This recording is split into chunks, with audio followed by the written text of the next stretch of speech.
ایرانی supreme leader کا شہداء کے خون کا بدلہ لینے اور جنگ جاری رکھنے کا اعلان۔ مجتبیٰ خامنہئی نے اپنے پہلے آڈیو پیغام میں کہا ہے کہ شہداء کے خون کے بدلے کے حق سے دستبردار نہیں ہوں گے۔ آبنائے ہرمز بند رہے گی۔ دشمن پر دباؤ ڈالنے کے لیے آبنائے ہرمز بند رہنی چاہیے۔ صرف فوجی اڈوں کو نشانہ بنا رہے ہیں۔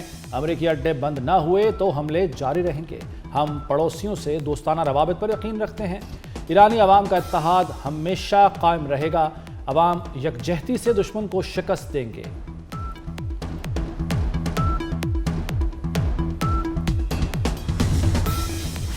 مشرق وسطی میں کشیدگی۔ وزیراعظم شہباز شریف انتہائی اہم دورے پر سعودی عرب پہنچ گئے۔ وزیراعظم سعودی ولی عہد محمد بن سلمان سے ملاقات۔ خطے میں جاری کشیدگی اور علاقائی سیکورٹی کی صورتحال پر تبادلہ خیال ہوگا۔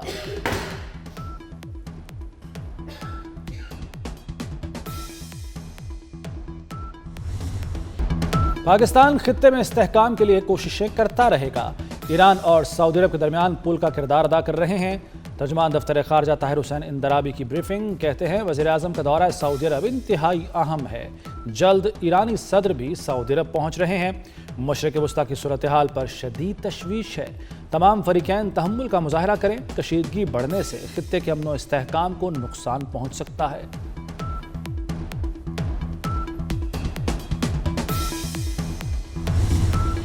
ایران کے آئینی حقوق تسلیم کیے جائیں، نقصانات کا ہرجانہ ادا کیا جائے، عالمی طاقتیں آئندہ جارحیت نہ ہونے کی ضمانت دیں۔ ایرانی صدر مسعود پزشکیان نے جنگ بندی کے لیے 3 شرائط رکھ دیں۔ مسعود پزشکیان نے کہا کہ روسی صدر پیوٹن اور پاکستانی وزیراعظم شہباز شریف سے بات ہوئی، امن کے لیے ایران کے عزم کو دہرایا ہے۔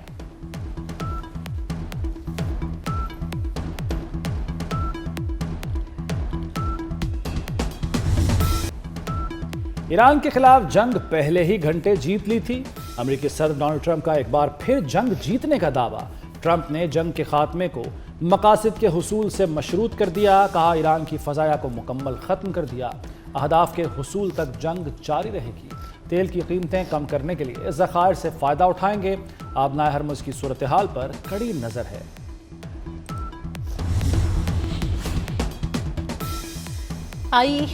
IEA کے تیل کے محفوظ ذخائر جاری کرنے کا اعلان بھی کام نہ آیا۔ عالمی مارکیٹ میں خام تیل کی قیمتوں میں اضافہ جاری۔ برینٹ خام تیل $100 فی بیرل تک پہنچ گیا۔ امریکی خام تیل $93 فی بیرل ہو گیا۔ عالمی توانائی ایجنسی کے ارکان کے پاس 1.2 ارب بیرل سے زیادہ کا ہنگامی ذخیرہ ہے۔ مشرق وسطی میں تیل تنصیبات اور آئل ٹینکرز پر حملے جاری۔ عراق کی سمندری حدود میں 2 غیر ملکی آئل ٹینکرز پر حملہ۔ بارود سے بھری 2 کشتیوں نے آئل ٹینکرز کو نشانہ بنایا۔ حملے کے بعد آگ بھڑک اٹھی۔ عملے کا ایک اہلکار ہلاک، 38 ارکان کو بچا لیا گیا۔ واقعے کے بعد آئل پورٹ پر تمام آپریشنز معطل۔ بحرین کے علاقے مہرک میں فیول سٹوریج ٹینک پر حملہ۔ عمان کی سلالہ پورٹ پر ایرانی حملے سے تیل کے ذخیرے میں آگ بھڑک اٹھی۔ گزشتہ روز آبنائے ہرمز اور خلیج عمان میں 3 بحری جہازوں پر حملہ ہوا۔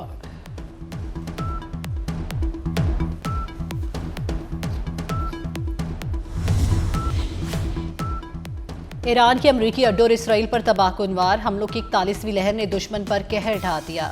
تازہ حملوں میں بڑے میزائلوں سے اسرائیل کو نشانہ بنایا گیا۔ تل ابیب پر خرمشیر، قدر اور خیبر شکن میزائل داغے گئے۔ حملوں میں خودکش ڈرون کا بھی استعمال کیا گیا۔ کویت، متحدہ عرب امارات اور عراق میں میزائل سے حملے۔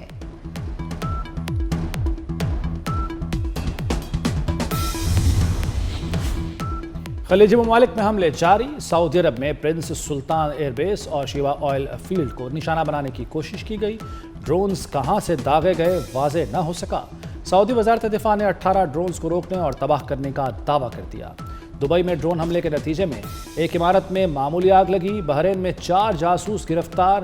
کویت میں رہائشی عمارت پر ڈرون حملے میں 2 افراد زخمی ہوئے۔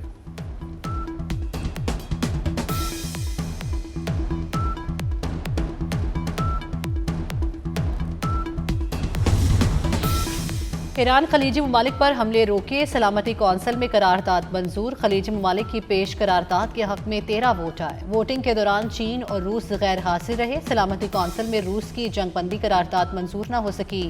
امریکہ نے جنگ بندی کی روسی قرارداد ویٹو کر دی۔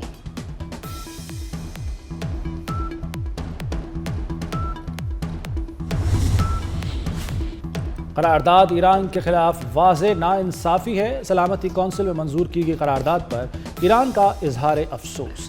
ایرانی مندوب امیر سعید ایرانوی نے کہا کہ کونسل میں سیاسی مفادات کو UN چارٹر پر فوقیت دی گئی۔ قرارداد زمینی حقائق کو مسخ کر رہی ہے، موجودہ بحران کی اصل وجوہات کو نظر انداز کیا گیا۔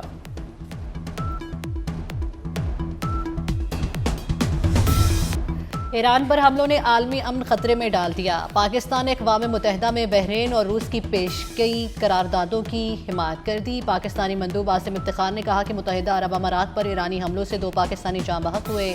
امید ہے خلیجی ممالک کی سرزمین پر حملے فوری بند ہوں گے۔ اب نائے ہرمز میں جہاز رانی کے حقوق اور آزادیوں کو نقصان نہیں پہنچایا جائے گا۔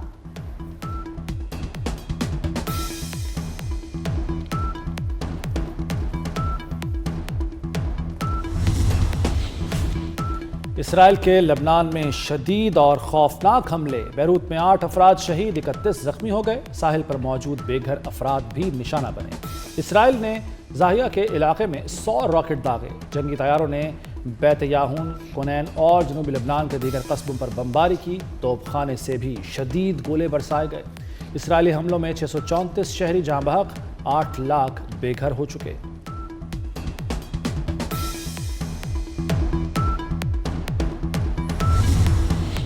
سندھ میں MQM کے گورنر کی چھٹی، کامران ٹیسوری کی جگہ نہال ہاشمی گورنر بنیں گے۔ وزیر اعظم شہباز شریف نے اسمبلی منظوری کے لیے صدر آصف علی زرداری کو بھجوا دی۔ وزیر اعظم سے نہال ہاشمی کی ملاقات، شہباز شریف نے گورنر سندھ تعیناتی پر مبارکباد دی۔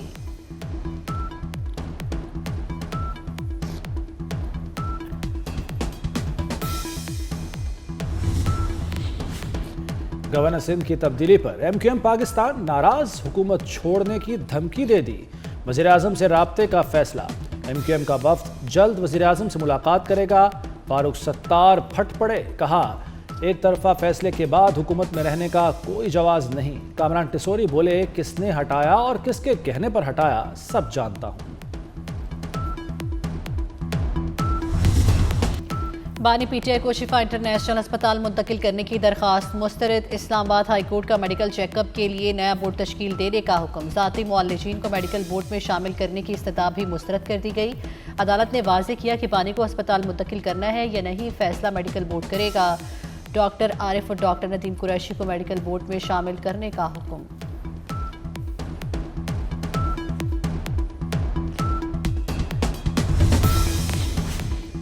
بانی PTI کی آنکھ کے معاملے پر پوری جماعت اور پاکستان کو تشویش ہے۔ بیرسٹر گوہر کی پارلیمنٹ ہاؤس کے باہر میڈیا سے گفتگو، کہا بانی نے 1000 دن جیل میں گزارے، ایک دن شفا اسپتال منتقل کر دیں تو کیا ہو جائے گا؟ ذاتی معالج اور خاندان کے افراد بانی کے ساتھ ہوں، یہ تو انسانی بنیادوں پر بھی ہونا چاہیے۔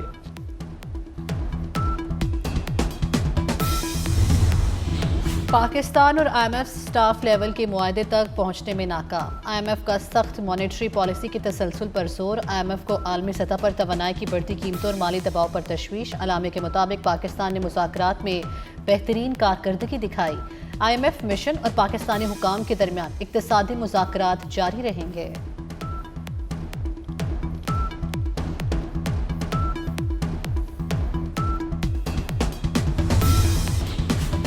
ایران سے پاکستانیوں کی واپسی جاری، 11ویں روز بھی متعدد افراد گوادر کے راستے وطن پہنچ گئے۔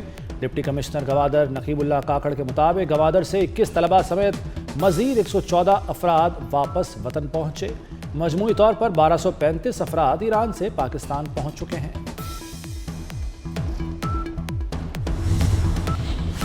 کینیڈا ایران جنگ میں کبھی حصہ نہیں لے گا، کینیڈین وزیر اعظم مارک کارنی نے کہا کہ ایران جنگ پر کینیڈا کا موقف واضح ہے، کینیڈا ان اقدامات کی حمایت کرتا ہے جو ایرانی جوہری پروگرام اور دہشت گردی کی برآمد کو روکیں۔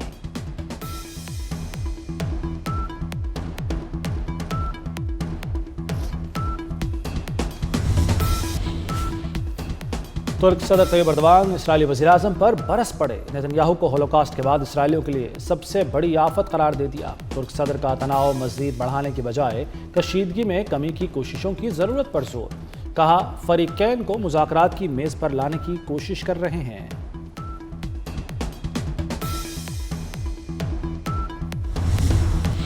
آپریشن غزب الحق کامیابی سے جاری، پاک افواج کی افغان طالبان اور فتنہ الخوارج کے خلاف مؤثر کارروائیاں، سیکیورٹی ذرائع کے مطابق پاک فوج نے پاک افغان سرحد پر ٹل سیکٹر سے ملحقہ افغان طالبان کی پوسٹوں کو نشانہ بنایا۔ مؤثر کارروائی کے دوران افغان طالبان کی پوسٹیں مکمل طور پر تباہ ہو گئی۔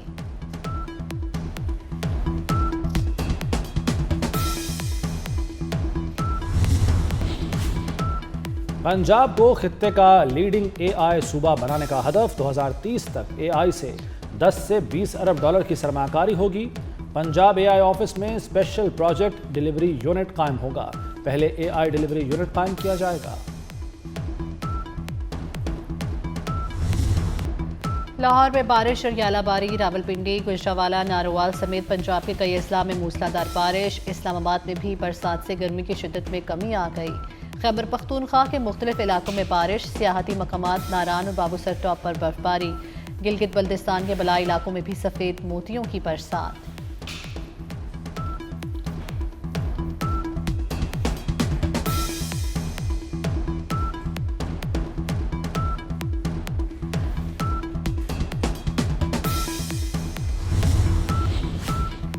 پاکستان اور بنگلہ دیش کے درمیان دوسرا ون ڈے کل کھیلا جائے گا۔ بنگلہ دیش کو سیریز میں 1-0 کی برتری حاصل۔